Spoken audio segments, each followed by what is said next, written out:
Best health packages up to 80% discount. Tirumala Diagnostics. నమస్తే రమగారు. నమస్తే జయ. రమగారు, మనము పూజ చేసేటప్పుడు కొన్ని నియమ నిబంధనలు పాటిస్తాం. ఖచ్చితంగా శుచి శుభ్రతని ఫాలో అవుతాం కదా. పూజకి తడి బట్టలు కట్టుకొని పూజ చేయటం, మడి కట్టుకొని పూజ చేయటం కొన్ని సాంప్రదాయాల ప్రకారం చేస్తూ ఉంటాం. తడి బట్టలతోనే పూజ చేయాలా? మడి లేని వాళ్ళు వారి పరిస్థితి ఏంటి? ఎలా పూజ చేయాలి? తడి బట్టలతోటి పూజ అనేది శుద్ధ తప్పు. తడి బట్టలతో పూజలు అవి చేయకూడదు. ఆహా, ఈ తడిబట్ట సాంప్రదాయం ఎక్కడి నుంచి వచ్చింది? సినిమాల్లో చూసి అనుకుంటా జయ. బహుశా ఓకే. మడి కట్టుకోవటం కూడా మడి అందరికీ మడి ఏమిటి? ఏవో కొన్ని కమ్యూనిటీస్లో వాళ్ళ సిద్ధాంత ప్రకారం వాళ్ళ అలవాటు, వాళ్ళని చూసి ఇంకోళ్ళు ఎందుకు కాపీ చేయటం నాకు అర్థం కాదు.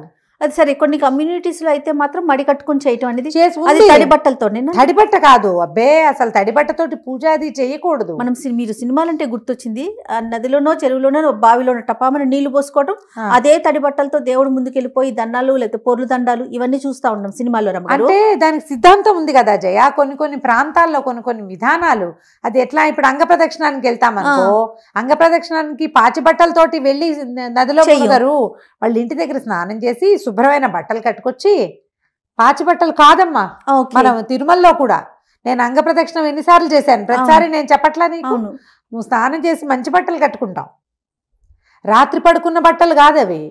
స్నానం చేసి ఈ తడి బట్టలతోటి అంగ ప్రదక్షిణానికి తడి బట్టలు. సరే, ఉట్టిగా దండం పెట్టుకోవటానికి బట్టలు ఆరిపోతాయి కదా. మనం ఈ అంగ ప్రదక్షిణ అన్ని అయ్యేసరికి బట్టలు ఆరిపోతాయి. ప్రదక్షిణ సమస్య కాదు రమ్మగారు. మామూలుగా దైవ దర్శనానికి తడి బట్టలతో వెళ్ళి చేసుకోవాలా?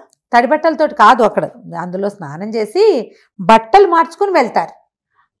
నదీ స్నానం పుష్కరిణిలోనూ స్నానం చేసి బయటకు వచ్చి పొడి వస్త్రాలు కట్టుకుని వెళ్తారు. ఆ తడి బట్టలతోటే వెళ్ళి అర్చన చేయవలసిన విధి కొన్ని చోట్ల ప్రత్యేకంగా చెప్పబడి ఉంటుంది.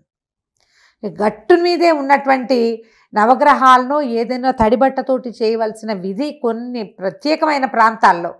అంతేగాని మన ఇళ్లల్లోకి పనికి రాదు. సినిమాల్లో చూసింది మీరేం చూసుంటారు? నదిలో మునిగి స్నానం చేసి సూర్యుడికి అర్ఘ్యం ఇచ్చుకుని మంచినీళ్ళు పట్టుకెళ్తాం, తడి బట్టతోటి నీళ్లు పట్టుకెళ్తాం. తర్వాత పొడి బట్ట మార్చుకుని వంట చేసుకుని పూజ చేసుకుంటారు. ఓకే. అదే తడి బట్టలతోటి పూజ అది చెయ్యరు. అయితే రమ్మగారు, ఇప్పుడు ఈ రోజుల్లో మనం చూస్తే ఇళ్లలో ఎవరు చేస్తారు? సాధారణంగా మగవాళ్ళు స్నానం చేసి టవల్ కట్టుకొని అట్లానే దేవుడి దగ్గరికి వెళ్ళి ఆ తడి టవల్తో, ఒంటి మీద కట్టుకున్న టవల్తో దేవుడి దగ్గరికి వెళ్ళి ఒక దండం పెట్టడము, లేకపోతే అగరబత్తులు వెలిగించటము అలాంటివి చేస్తూ ఉంటారు కదా. మరి అది కరెక్టేనా? అది కరెక్ట్ కాదు జయ. కరెక్ట్ కాదు. తడిబట్టతోటి చేసే పూజ దీపారాధన అవి పనికిరావు. ఆ తడి బట్టలతోటి శ్రాద్ధకర్మల్లో చేస్తారు. తడి బట్టలతోటి దీపం పెట్టడము అవన్నీ అప్పుడు చేసేవి. మనం అట్లా చేయకూడదు. ఆడవాళ్ళు ఎవ్వరూ ఈ పనులు చెయ్యరు. కానీ మగవాళ్ళకి ఏంటంటే మళ్ళీ ఇస్త్రీ బట్టలు వేసుకుంటారు, లేదా ఆఫీసులకు బయలుదేరుతారు కాబట్టి ఆ తడి టవల్ కట్టుకుని స్నానం చేస్తారు, బాత్రూమ్ పట్టుకెళ్తారు టవలు. కొంతమంది అయితే బట్టలు బయట విడిచి టవల్ కట్టుకుని వెళ్ళి ఆ టవల్ పక్కన పెట్టుకుని స్నానం చేసి మళ్ళీ ఆ టవలే కట్టుకొస్తారు బయట. అవును, కొంత ఇలాగే జరుగుతుంది చాలా చోట్ల. అయితే వీళ్ళు వచ్చిన తర్వాత ఆ తడి పొడిగా ఉన్న తువ్వాలతోటే దేవుడి దగ్గరికి వెళ్ళిపోయి దండం పెట్టేసుకుంటారు. అవును.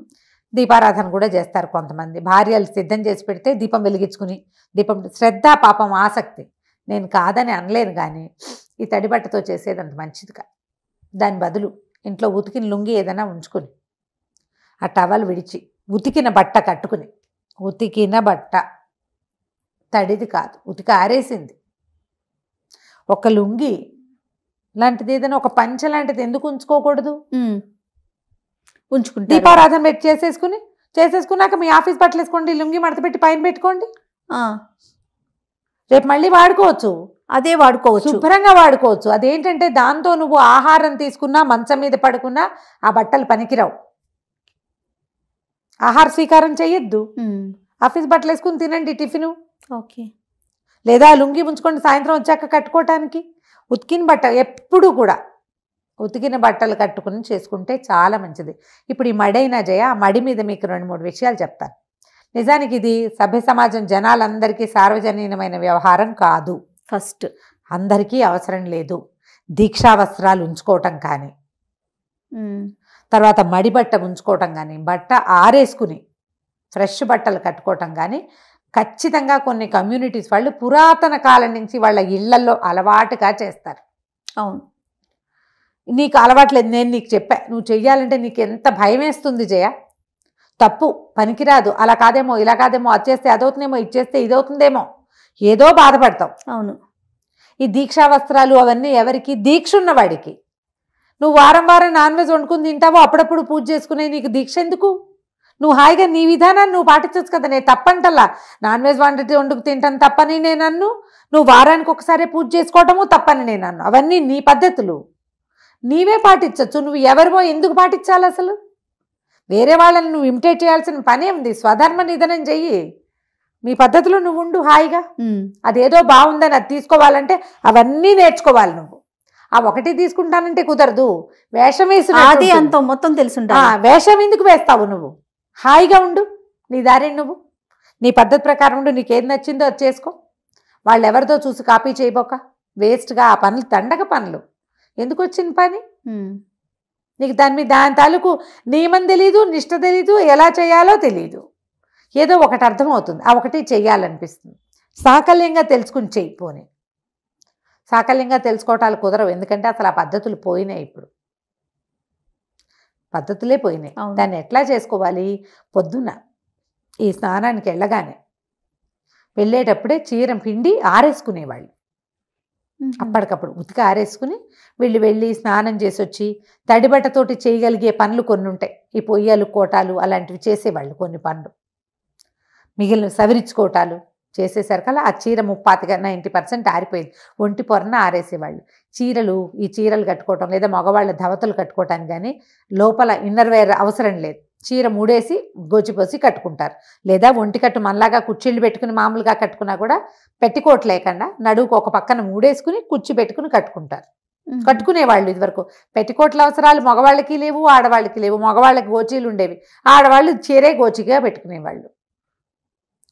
అది కట్టుకుని బ్లౌజ్ కూడా ఆరేసుకునేవాళ్ళు. రవికలు ఆరేసుకునేవాళ్ళు. మనకు మళ్ళీ క్రాస్ బెల్ట్లా ఏమైనా జయ సింగిల్ కుట్టు మీద ఉండేవి. మా మదర్ కూడా అవే వేసుకునేవారు. రవిక ముడేసుకునేది.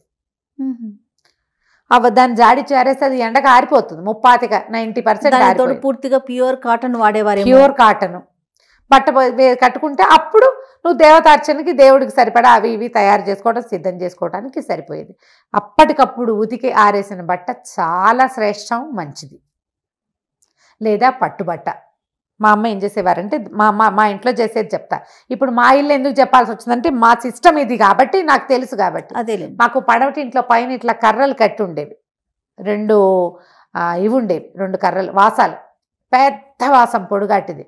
చీర పిండి ఆరేసుకుని మా అమ్మ మడితో ఉండగానే చీరని ఇట్లా పైకి ఎగరేసి ఆరేసేవాళ్ళు. జయ చీర ఆరేయటం వచ్చా అనేది ఒక పెద్ద ప్రక్రియ. దాన్ని ఆ పైనేసి ఒక కర్రతోటి ఇట్లా కొసపట్టుకుని లాగేవారు. ఈ చీర ఆరేసుకునే కర్ర కూడా ఒకటి ఉండేది మా ఇంట్లో, పడవటింటి తలుపు పక్కన. ఆ కర్రే వాడేవారు. ఆ కర్రే, వేరే ఏ కర్రలు కుదరవు. వేరే బయట ఎక్కడ ఆరేసినా రేపటికి పనికిరాదు. అది ఎవ్వరూ ముట్టుకోకుండా పైన ఉండేది. మర్నాడు పొద్దున తడిబట్ట విప్పి ఇది కట్టేసుకునే మా అమ్మ వెంటనే. ఇవాళకి చీర రేపటికి చీర ఇవాళ ఆరేసుకునేవాళ్ళు. ఇళ్లలోనే ఆ రకమైన ఏర్పాట్లు ఉండేవి. పైన ఉండేది తీగ కాదు, వాసమే ఉండేది కర్ర. బట్టలు ఆరేసుకునే కర్ర, దాని పేరే. దండెం, కర్ర 2. అది దండెం, ఇది కర్ర. ఓకే. ఇప్పుడు ఇలాంటి సిస్టమ్ పురాతన కాలంలో. ఇప్పుడు మా ఇంట్లోనూ లేదు. పట్టు చీర మడే మా విజయకాయ ఆరేసుకుంటుంది. ఒక్కొక్కళ్ళు ఉంచుకున్నారు. ఇంకా ఎవరి పద్ధతులు వాళ్ళేవి కదా. ఇప్పుడు ఈ పందా మనం చేయలేకపోతాం. పట్టు చీర అట్ట పెట్టుకోవటం, ఒకటి ఉతికి ఆరేసి పక్కన పెట్టుకుని అది కట్టుకోవటం, ఆ సమయానికి వాడుకోవటం, తర్వాత లేదు. ఇంకా అందులో పెట్టికోట్స్ వేసుకోవటాలు అవి మడికి పనికిరావు. ఇప్పుడు ఆ మడి ఈ మడి కలపలేం కదా అస్సలు. ఎందుకు వచ్చింది? ఎవరికి ఉందో వాళ్ళు చేస్తారు. మీరు శుభ్రంగా ఉతికిన బట్టలు కట్టుకోండి.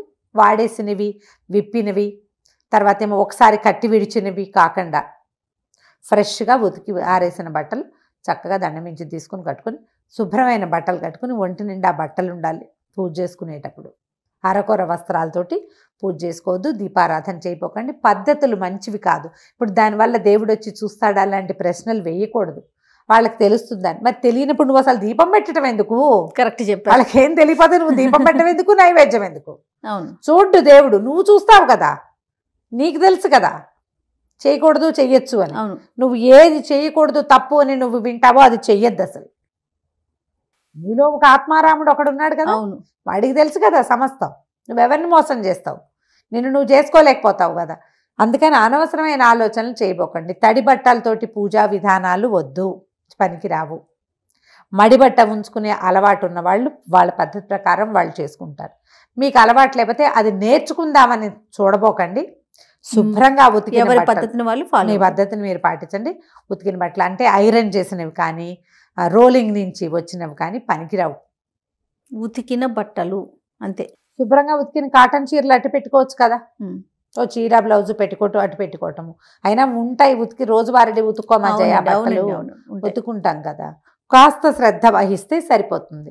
ఇప్పుడు ఫలానాది కట్టుకోవచ్చా కట్టుకోకూడదా అంటే ఎట్లా చెప్తాం? మీ ఇళ్లలో మీ పద్ధతులు ఉతికి శుభ్రత అనేది పాటించండి. బట్టల విధానం, ఒంటి నిండా బట్టలు ఉండాలనే విధానం ఒకటి చెప్పుకుంటున్నాం కదా, అవును. మిగిలిన విధానాలు మీవే. ఇప్పుడు నాతో అవుననిపించుకోవాలి, ఇంకోటితో కాదనిపించుకోవాలి, ఆలోచించద్దు. మనం సరైన పని చేస్తున్నామా లేదా అనేది మీకు మీరు సమాధానం చెప్పుకుని కావాల్సినట్టు చేసుకోండి అంతే. రైట్. నమస్తే రమ్మ గారు. నమస్తే.